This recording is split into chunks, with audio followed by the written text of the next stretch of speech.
Good morning and welcome to 2026. What the heck is going on in the wellness world? So, welcome. It's been a while since I had my last video. We are now at the beginning of 2026 and I've retired from the corporate world and I have returned to Cape Town, my country of South Africa, and I wanted to welcome everybody to a series that I'm going to be doing this year. And this is where we start. We're starting with wellness is trending, but it's trending in the wrong direction, in my opinion. And the reason for that is I see a lot of people feeling the need to make New Year's resolutions, begin their year with wellness. But very often the focus is on gimmicks, quick fixes. Do this one thing, CrossFit, become a vegan, start carnivore, start Tai Chi walking and become a bodybuilder. I don't know how that works, but I've seen advertisements for that. So what I really want to focus on is that wellness is actually not this. Wellness is not a quick one size fits all approach. It's not influencers trying to peddle their latest product and get you to buy it. And that one product is going to make you fit, healthy, lose weight, and what have you.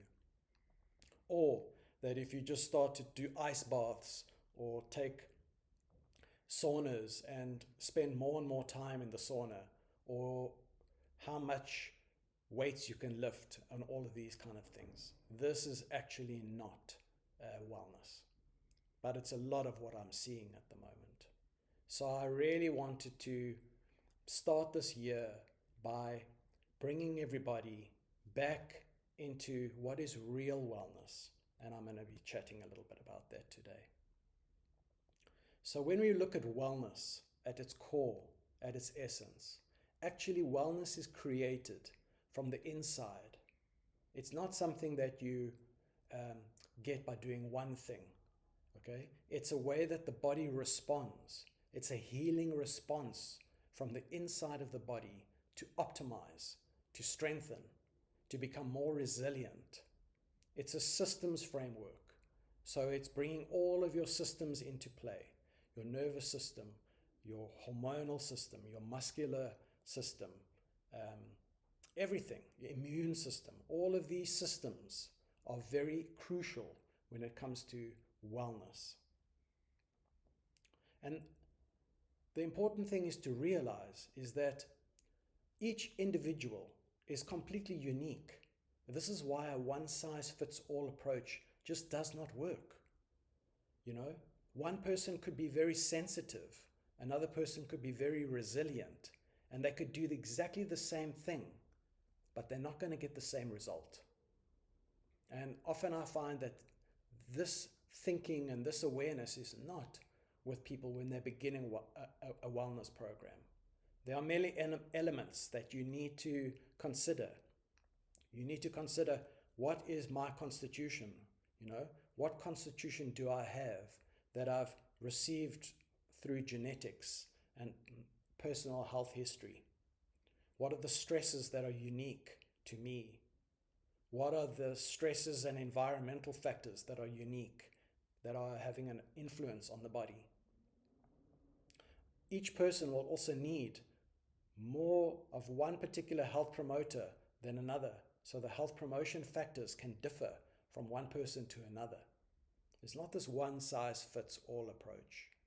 And additionally, some people may need a little bit of assistance from a therapeutic, from a supplement, from a particular type of a medicine even for certain problems to really get them back on track.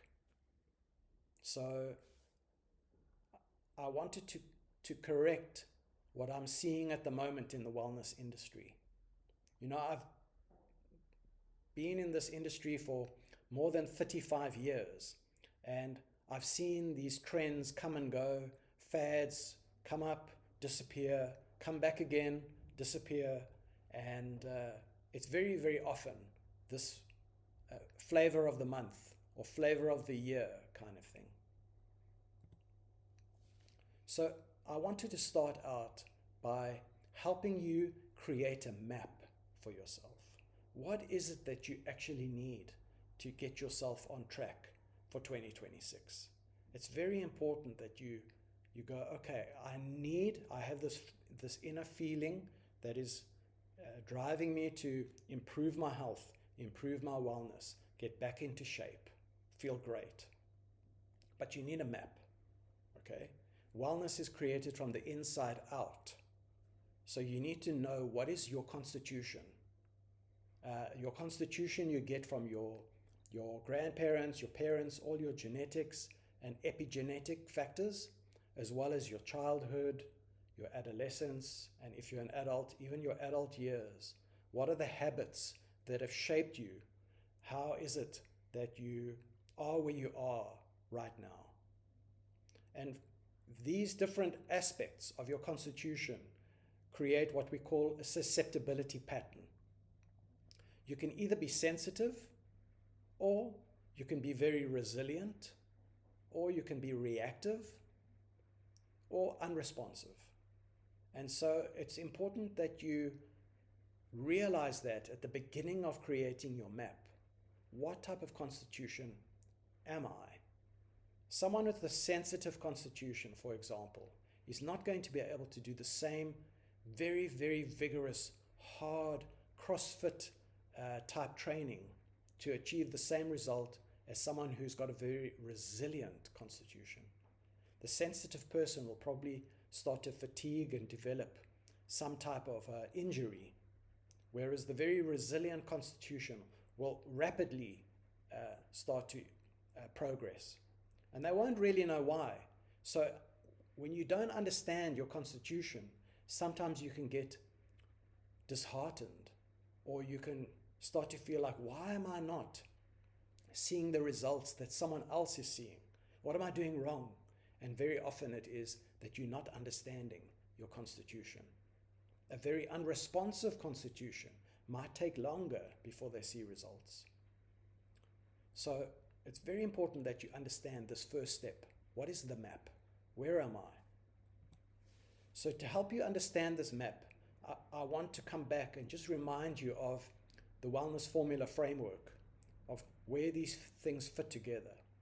To keep our health, to keep our biochemistry balanced, it relies on your constitution and the stresses in your life. So the constitution I've already spoken about, okay? That's coming from your genetics, your epigenetics, and your health status. But the stresses are all in the environment and other internal stresses that you might have, okay?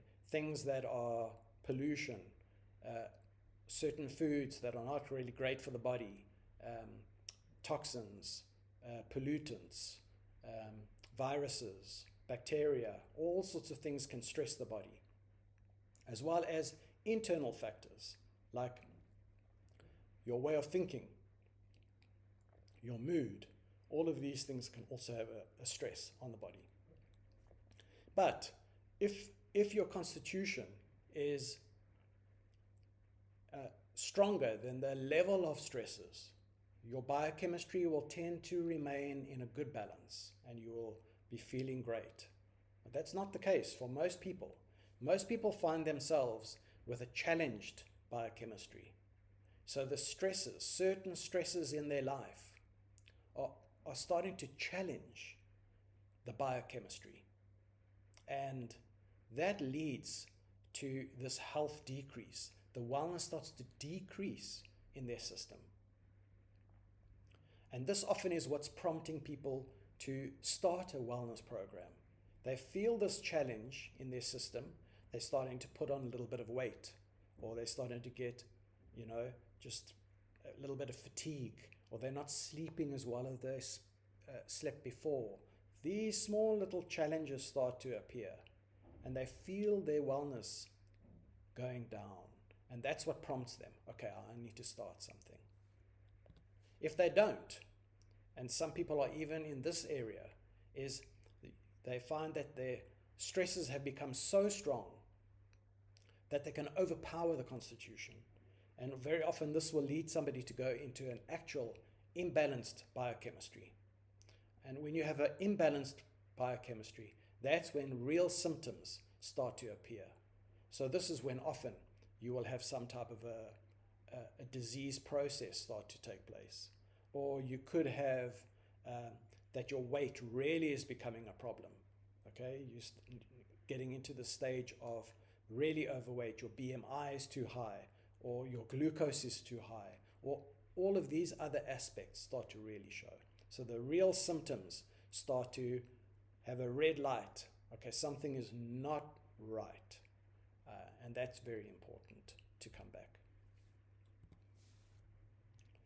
Normally then what we do is most people will start to look at, okay, I want to start a wellness program.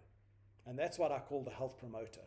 Okay, they decide to choose something healthy, some healthy type of thing. Change their eating, change their exercise program, and what have you.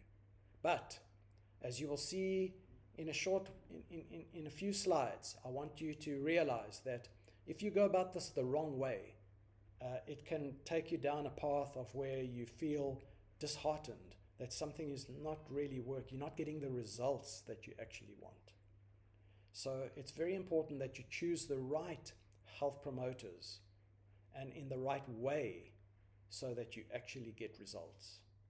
And then some people additionally will need extra support, especially if there are symptoms involved. Okay? If somebody has a particular health problem, they may need some medication with their doctor.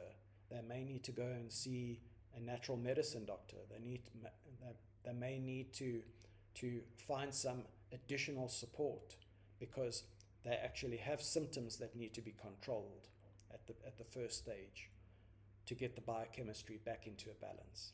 As well as you need to use certain treatments to control some of the stresses. For example, if there is a lack of magnesium, or there's a particular mineral deficiency, or a particular vitamin deficiency, these all come into the area of what we call treatment. So, just to finish, for you to really understand the wellness formula framework, is you need to be aiming towards making your constitution more resilient, stronger, controlling the stresses, the various type of stresses that are impacting the system. You need to use the correct health promotion factors like exercise, nutrition, mindfulness, healthy sleep, and so on. And you need to use the correct types of treatment or supplementation that are important for your own particular biochemistry. When this is happening, then the biochemistry is corrected, and then you come back into a good state of health. So, let's now talk about the reset. When you understand the map of what you're dealing with, then we start to move to what is the reset that you take. Coming back to understanding that all wellness and healing starts from the inside, okay? It happens from the deep systems within the body. The natural intelligence of the body is always trying to move you into a state of well-being. So this is the autonomic nervous system, the hormonal system, the metabolic system. All of these are continually trying to get your body into a really, really good state of being. And crucial to this is to understand that when you want to reset this, the first place that you need to start is with the nervous system. And part of that nervous system, you know, the brain, the spinal cord, all your nerves in the body, they are intimately connected with something that I call the inner critic versus the inner caregiver. The inner carer is another way that I like to explain it. Because if at this level of the nervous system there is disharmony, okay, there is a lot of restriction, then often you can find that you're not going to get the kind of results that are going to be great for you. And I'll explain a little bit more in depth as to why I start there. Because if that is not understood, then it's very difficult to really get the nervous system on track. It's very difficult to get the metabolic system back into a good framework, or the hormonal system. It's only when all three of these are the core three: nervous system, metabolic, and hormonal. They work very, very closely with bringing the wellness and the healing within the body. When they're optimized, the body shifts very, very quickly. And so that's what I want you to understand. What do we really need to reset? It's not, I only need to start walking, or I only need to start changing my diet. You'll see, if you just start walking and doing exercise, you're only really impacting on the metabolic system. Or if you just change your diet, you're only really impacting on the hormonal, nutritional system. So, very crucial to realize the impacts that this has. So, let me now go into why I pay so much attention to something that I call the inner critic and the nervous system. I find that most people don't spend much time on this. It's a very neglected area of wellness. Very often you hear about all the things that you just need to start to do. You just need to start CrossFit, or you just need to start jogging, or you just need to start going to the gym and what have you. But the inner critic is almost like a brake on a bicycle, or pushing your foot on the brake within a motor vehicle. Okay? You wouldn't ride a bike continually holding the brake, but that is basically something that the inner critic is basically doing. You know, if your reason for going to do your exercise program, going jogging, going to the gym, going to do a particular type of exercise program, a way of that you're eating, if all of these aspects are from an internal dialogue of I need to do it because, you know, if I don't do it, then I'm bad. This is the internal critic. Okay, am I good enough? If I do this, am I good enough? If I do 5 kilometer jog, only then do I feel okay. If I go and push myself really, really hard in the gym, only then it's okay. So it's a negative dialogue, you know? It's like that's why I call it the inner critic. It's already reminding you, you didn't go to the gym today. That means this. You didn't go and do that. Or you ate that, and therefore this. So it becomes a break, okay? And that, as I mentioned, that's why I speak about the constitution and the stressor, okay? This inner critic is like a stressor on the system.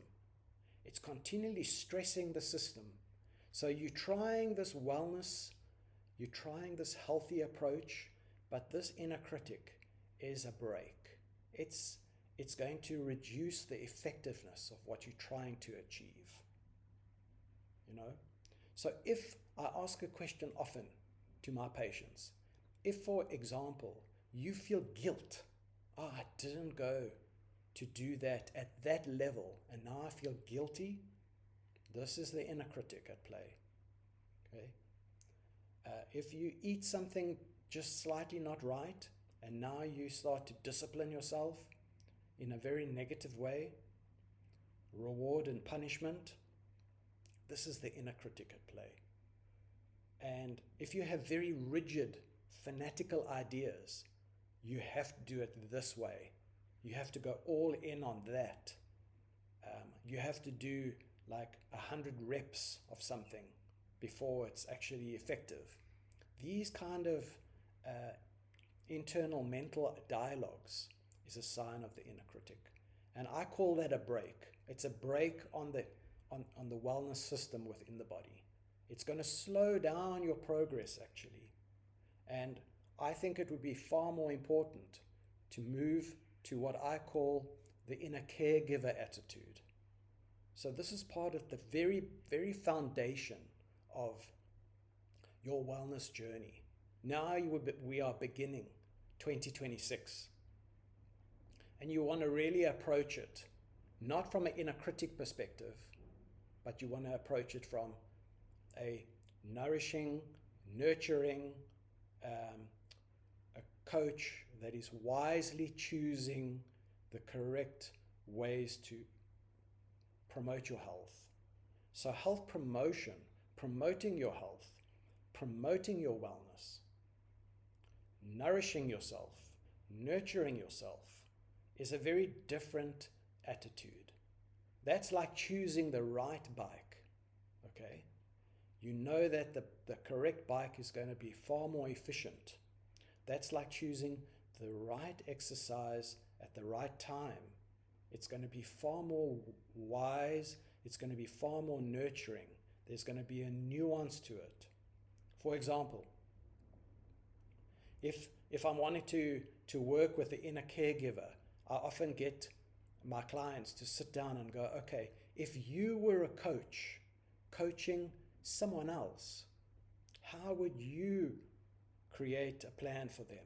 And very often they sit down and they go through things that are a lot more balanced, but yet for themselves they'll be like, no, for me I need to go, like I need to push myself to the limit every time. So rather come and have a look at, am I enjoying the exercise that I choose?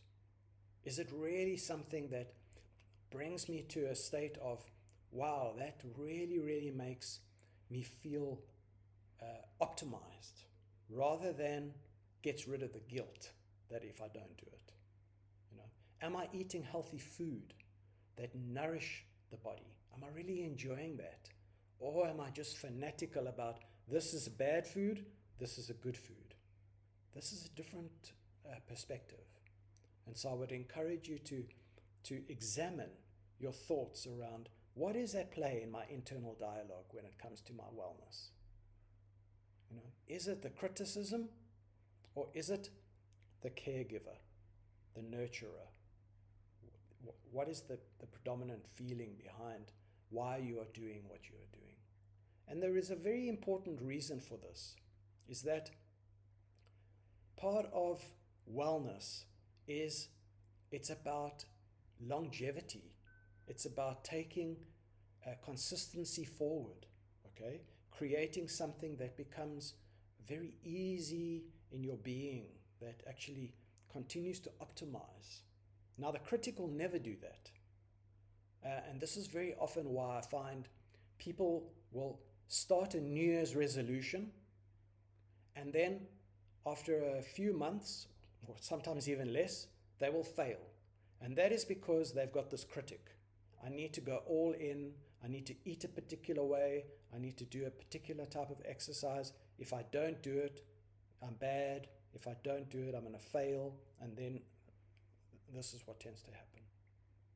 Very important that you approach that first level of the nervous system correctly.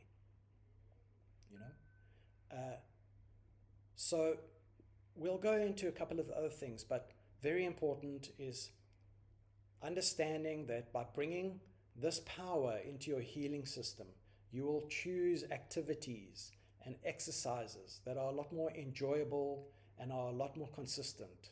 The food that you choose will be a lot more pleasurable and will be a lot more consistent. You'll be more relaxed. You'll be more mindful. Your social connections will be better, because if you have less judgment about yourself, if you have less of this inner critic saying that there's this one size fits all approach, you'll be less judging and have less judgment on others. You know, I often see this. Somebody starts a eating plan and the critic is there, and then they will go somewhere and say, oh, you shouldn't be eating that. You know, that's bad food. So it starts to interact into all sorts of other facets of that person's life, not just within their own being. Very, very important. And this leads to step 3. And that's why you will understand that I've laid it out this way. Is that to get real wellness, you need resilience. You need consistency. Okay? You need to actually build the body. Make sure that it becomes very, very strong, resilient, and focused in the right direction. Very simple things can have the best effect over time. So very often you will hear that someone just does very simple things.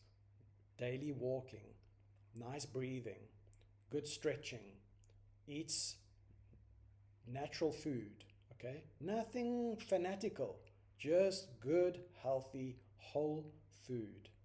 They have a good mental attitude, they sleep well, they look after their lungs with good breathing, and you see they are in tip-top shape. Why? Because they have this resiliency, this consistency, and that only comes about when you really truly care for your wellness. You're caring about what you do. You are not criticizing, I need to earn the reward, otherwise it's not good. So all of these are very important to making sure that you're nourishing the body correctly, the nervous system is in a very good balance, okay? It doesn't get completely fatigued.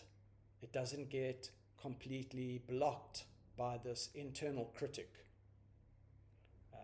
Very important. This will lead to more sustainable wellness. It'll be far more of a participation, enjoyable, and so on. And this is the number one thing that I'm seeing at the moment, is I see around me, it's January, it's the first month, everyone is on a mission. Everyone is like all in on one thing, and everyone has chosen something, okay? It's jogging, or it's CrossFit, or it's going to do saunas, or it's going to do, take your pick. There's everything, but everyone is focused. It's like, and this, when I see this, I know from all the years in practice, I know that this is actually the critic. This is actually their internal critic that is telling them, you need to pull yourself together. You need to get right. You know, you need to go out and there and do that. And if you don't, then it's not good. But this isn't sustainable, as I mentioned. Very often that's why it takes the case that most people don't last 3 months, because it's tiring. It's a big fatigue when you constantly have this critic chasing you, pointing out every time. It's very difficult. Whereas if you develop a very nurturing approach, a caring approach, you're going to choose more wisely, you're going to allow yourself to go more gradually and more sustainably, and in the long run, this is way, way better and far, far more healthier. So this really comes to the core. It's the core philosophy of healing. And a lot of people don't realize that wellness actually is something very ancient. It's the core philosophy of healing. It's realizing that deep within our being, our body, we have systems that are continually trying to optimize the body, to find efficiency. And if we start to work in alignment with those systems, then you find that the body becomes more and more efficient, it becomes more and more resilient, it's more and more enjoyable, and then naturally, it's not the healing from the outside, it's the healing from the inside out. Naturally, these things start to flow. So I wanted to remind everyone that this is the first place to start. Make sure that your core philosophy of how you are approaching your own well-being, that it is on the correct map. Do you know your constitution? Do you know what are the main stresses that are in your life and where? Okay? Are you approaching your decision making with your wellness from the inner caregiver aspect? Make sure that it is sustainable. Choose things that are going to last for a year, for example. When I was in my private practice, I used to explain to my patients, make 2 to 3 things that you can do for 1 full year. Start there, okay? Because if you do that, you're going to get better results than being fanatical about something for a month or for two weeks. That will fatigue you in the long run. It's not sustainable. But if you choose something that you could do for a year, some people would say, okay, when it comes to nutrition, I can give up sugar and I can start to eat real, natural food. Great. You don't have to be fanatical, be on a carnivore diet, or you don't have to be fanatical on a macrobiotic diet or something like that. It's not required. You need to have something that is sustainable over the long period of time. When it comes to exercise, somebody would say to me, great, I can go walking and do some deep breathing exercises every day for a year. I can tell you right now that that person will have a far better result at the end of a year than somebody else that pushes their body to the limit. They will get often an injury, or they will get fatigued, or they'll burn out. So these are things that are very important to realize. So I hope this really helps in bringing to your mind what I feel is the number one first thing to do, okay? And I would really be very interested in your feedback, your comments. What is your internal dialogue like with your wellness? Is it your inner critic that is driving you, or is it your inner caregiver that is driving your wellness? I'd be very curious to hear what tends to win. As they say, there's that old saying about the two wolves, the white wolf and the black wolf that are fighting, and they say which wolf will win, and it's the one that you feed. So, make sure that you're feeding the correct inner dialogue. Make sure that the inner dialogue is the caregiving one, is the nurturing one, is the one that's going to lead you for the long term. If you need some extra support, I've got some resources for you. So I have an iOS app. It's called the Get Real Wellness app. And this is comprised of 3 things. The first thing is I have a AI that I've curated. I've taken all of my knowledge, my books, protocols, and trained it on the latest researched information. So this is there. If you have questions that you want to ask, there are things that you're not sure about, this AI can help answer those questions. I wanted to give you something that you could use as a tool so that it becomes easy. Second thing that is in the app is a copy of my main wellness habits with some guidelines. So that will help you, as well as a link to my blog. Third thing that is there is there's a wellness goal tracker. So you can input a goal, you can create a goal, and you can then track that goal. So if you want to start a good sleep program and you want to be prompted, it's going to help you. So this is the number one thing that I would advise you to try, because Wellness is about consistency. And if you have something like an app, it'll help you be more consistent, reminding you, okay, have I had my walk? Have I done my breathing? Have I done some mindfulness? Did I choose healthy food today to nurture the body? Whatever those goals that you need, you can put into the app, and then it's going to help keep you on track. Okay.